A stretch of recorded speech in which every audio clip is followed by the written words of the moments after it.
ஓம் சிவாய நமக. நேயர்கள் எல்லாருக்கும் வணக்கம். குரோதி வருடம் கடைசி மாசமான பங்குனி மாத ராசி பலன் அப்படிங்கறது தான் இந்த வீடியோல நாம பார்க்க போறோம். இந்த பங்குனி மாசம் அப்படின்னாலே எல்லாரும் ஞாபகத்துக்கும் வர்றது முருகப்பெருமானுக்கு உகந்த பங்குனி உத்திர திருநாள் அப்படிங்கிறது தான்.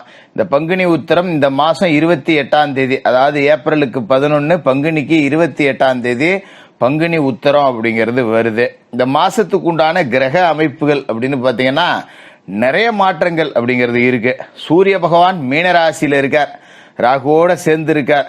செவ்வாய் மிதுனத்திலிருந்து 24ஆம் தேதி கடகத்துக்கு போய் நீசமடைகிறார். புதன் மீனராசியில நீசமாயிருக்காரு. அதிசாரத்துல பங்குனி 4ஆம் தேதி கும்பராசிக்கு போறாரு. 27ஆம் தேதி மறுபடியும் மீனராசிக்கு போறாரு. சுக்கிர பகவான் மீனத்துல உச்சம். அப்ப நீசபங்க ராஜயோகம் அப்படிங்கிறது உருவாகுது. இந்த நீசபங்க ராஜயோகம் உங்களுக்கு சூப்பரான பலன்கள் அப்படிங்கறதெல்லாம் கொடுக்கும்.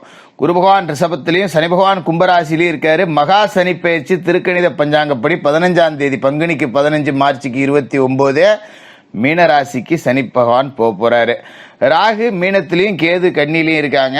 இந்த கிரக அமைப்புகள் ராசி மாற்றங்கள் உங்களுக்கு எப்பேற்பட்ட பலாபலன்கள் அப்படிங்கிறத கொடுக்க போகுது அப்படிங்கிறத துல்லியமா நாம பார்த்துருவோம். துளாராசி நேயர்களே, உங்களுக்கு இந்த பங்குனி மாசம் எப்படி இருக்கு அப்படின்னு பார்த்தோம்னா, இந்த பங்குனி மாசத்தை பொறுத்த வரைக்கும் பெரும்பகுதி கிரகங்கள் எல்லாமே மீனராசியில கூட போகுது. 6ஆம் இடத்துல இத்தனை கிரகங்கள் கூடுறது அப்படிங்கிறது 2 வகையான நன்மைகள் அப்படிங்கிறதையும் கொடுக்கும். அதே நேரத்துல நாம கொஞ்சம் உடல் ஆரோக்கியத்துல கவனமா இருக்க வேண்டிய ஒரு சூழல் அப்படிங்கிறதையும் கொடுக்கும். அதாவது உங்களோட ராசியை பொறுத்த வரைக்கும் சனி பகவான் அற்புதமான ஒரு இடத்துக்கு வரப்போற ஒரு மாசம் இந்த பங்குனி மாசம். திருக்கணித பஞ்சாங்கப்படி சனி பகவான் இந்த பங்குனி மாசம் 15ஆம் தேதி மார்ச்சுக்கு 29ஆம் தேதி ருணரோக சத்துருஸ்தானத்துக்கு சனி வரப்போறார். சனி 6ஆம் இடத்துக்கு வரப்போறார் அப்படின்னாலே என்ன அர்த்தம்? எதுக்குமே நீங்க கவலைப்பட வேணாம், பேசாம நீங்க அமைதியா உங்க வேலையை மட்டும் பாருங்க அப்படின்னு அர்த்தம்.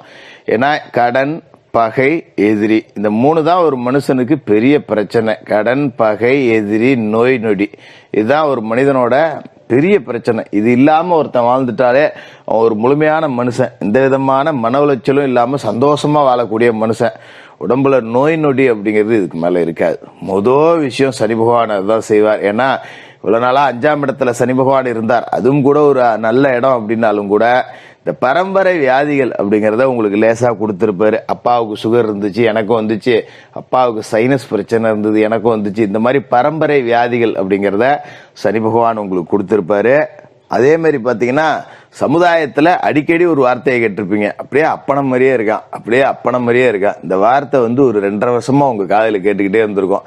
எங்கேயாவது கோவப்பட்டாலும் சரி, அவர் அவங்க அப்பனம் மாதிரியே மூக்கு மேல கோவம் வருது அப்படிம்பாங்க. சரி போன அமைதியா இருந்தாலும் அவர் அவங்க அப்பா மாதிரி அமைதியான புள்ள. நீங்க நல்லது செஞ்சாலும் அப்பா மாதிரின்னு பேர் எடுத்திருப்பீங்க, கெட்டது செஞ்சாலும் அப்பாங்கிற மாதிரி பேர் எடுத்திருப்பீங்க.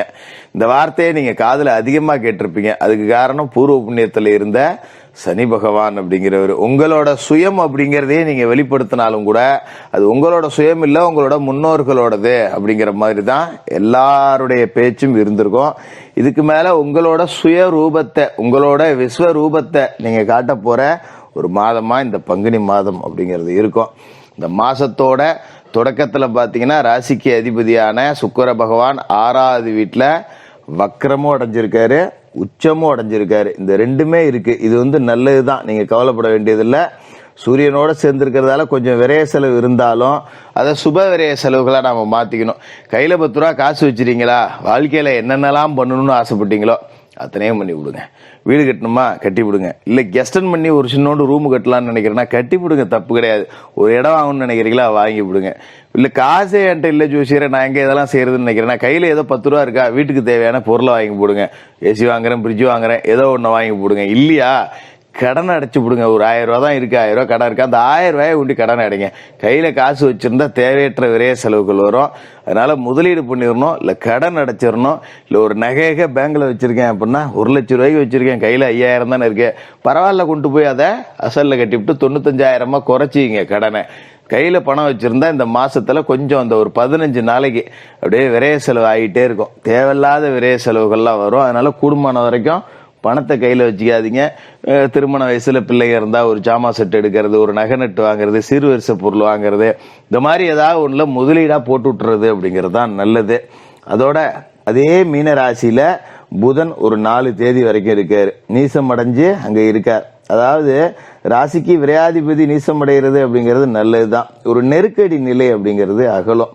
மாதிரி முன்னோர்களோட சொத்துக்கள் ஏதாவது இருந்ததுன்னா போற போக்கில் சனி அதை சரி பண்ணி கொடுத்துட்டு போவார். பூர்வ புண்ணியஸ்தானத்துல எல்லாம் இருக்காரு. இப்ப கிளம்ப போறாரு இல்லையா, இப்ப பூர்வீக சொத்து ஏதாவது பாகம் பிரிக்கணும்னா பங்குனி 5 தேதிக்குள்ள பேசுங்க, டக்குன்னு பிரிஞ்சு போகும், எந்த வில்லங்கமும் இருக்காது.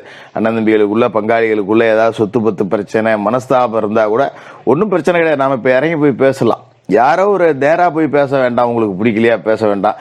யாரோ சொந்த பந்தத்துல பெரிய மனுஷன் இருப்பான், 4 பேர் மதிக்கிற ஒரு தவறு இருப்பான், இல்ல அவங்க மூலமா கேட்டு பா அண்ணன்ட்ட அதை பேசி முடிங்க, தம்பிகிட்ட அதை பேசி முடிங்க அப்படின்னு நீங்க இறங்குனீங்கன்னு வச்சுங்களேன், டக்குன்னு முடிஞ்சிடும். நீங்க எப்படா பேசுவீங்கன்னு அவங்க காத்துக்கிட்டு இருப்பாங்க. அதனால இந்த 15 நாள்ல அந்த சந்தர்ப்பத்தை விட்டுறாதீங்க.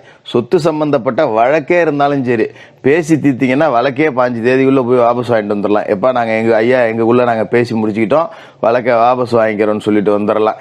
எதுக்கு நம்ம சாட்சிகாரங்காலில் விழுந்துக்கிட்டே சண்டைக்காரங்காலிலேயே விழுந்துட்டு போவோமே, நமக்கு அண்ணனும் தம்பியும் தானே பங்காளி தானே, 10 ரூபா முன்ன பின்ன இருந்தா இருந்துட்டு போகுது அப்படின்னு இறங்கி பேசுனீங்கன்னா சொத்து உங்க கைக்கு வந்துடும். தேவையில்லாத நீங்க கோர்ட்டா அலைய வேண்டியதில்லை. அதோட முக்கியமான விஷயம் என்ன அப்படின்னு பாத்தீங்கன்னா, கிடைக்கக்கூடிய சொத்தை வச்சுக்கிட்டு இதுக்கு மேல நீங்க ஆட்சி செய்யலாம். சொத்தை வச்சுக்கிட்டு ஒரு கடையை கட்டி வாடகைக்குள்ளலாம், ஒரு வீட்டை கட்டி வாடகைக்குள்ளலாம், இல்ல ஒரு பாகத்தை கூறு போட்டு வித்துட்டு ஏதோ ஒரு தொழில் தொடங்கலாம், இல்ல மொத்தமா வித்துட்டு எங்கேயாவது போய் பெரிய சொத்து வாங்கலாம்.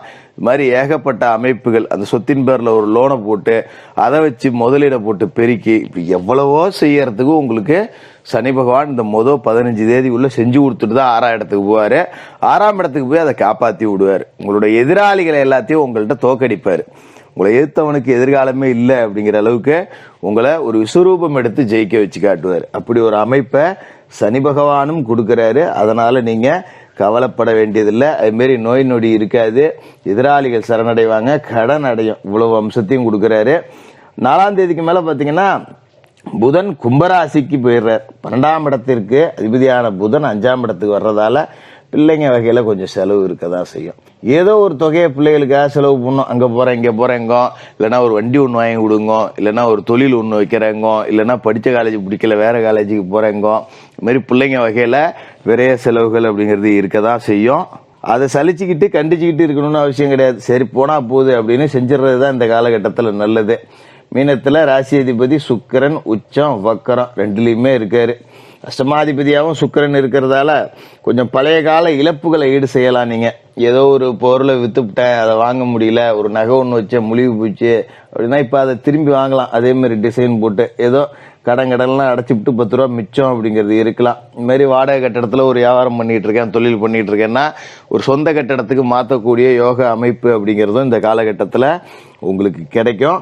பங்குனி 27க்கு மேல பாத்தீங்கன்னா மீனராசிக்கு மறுபடி நீசத்துல புதன் போய் ராசி அதிபதி சுக்கிரனோட சேர்ந்துகிட்டு ஒரு நீசபங்க ராஜ யோகம் அப்படிங்கறத கொடுக்கிறாரு. கொஞ்சம் ஆரோக்கியம் அப்படிங்கிறது சுமாரா தான் இருக்கும். அதே மாதிரி உங்களோட வேலைகளை யாரையும் நம்பி மாச கடைசியில ஒப்படைக்கூடாது.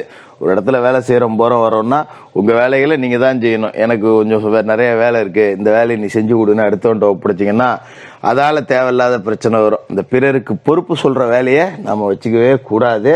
அது மாதிரி கடகராசிக்கு 26ஆம் தேதி செவ்வாய் போய் 24ஆம் தேதி நீசம் ஆயிடுவாரு. 24 தேதிக்கு மேலதான் அப்படிங்கறதால அதை பத்தி நீங்க பெருசா அலட்டிக்க வேண்டியதில்லை. செவ்வாய் உங்களுக்கு சாதகமா தான் இருப்பாரு. ஏன்னா 9ஆம் இடத்துல தான் 24 தேதி வரைக்கும் இருக்கார். அதன் பிறகுதான் அவர் 10வது வீட்டுக்கு போறார். அப்ப பாக்கியஸ்தானத்துல செவ்வாய் இருக்கிறதால நான் ஏற்கனவே சொன்ன மாதிரி பூமி தொடர்பான விவகாரங்கள் எல்லாமே சரியாயிடும். ரியல் எஸ்டேட் கமிஷன் தரகு ஏஜென்சில இருக்கிறவங்க கூட 10 ரூபா லாபம் சம்பாதிக்கலாம். 24 தேதிக்கு மேல ஒரு தொழிற்ஸ்தானத்துல நீசமடைவார் அப்படிங்கறதால இதே மாதிரி ரியல் எஸ்டேட் கமிஷன் தரகு தொழில்கள்ல ஒரு சின்ன பின்னடைவு அப்படிங்கிறது இருக்கும். அது கடைசி 4 நாள் தான் அப்படிங்கறதால கவலை இல்லை. மற்றபடி சனிப்பெயர்ச்சி அப்படிங்கிறது உங்களுக்கு வாரி கொடுக்க போகுது. அதுல எந்த விதமான மாற்றமும் இல்லை. துளாராசிக்காரர்களுக்கு அஷ்டமத்துல குரு இருக்கார்.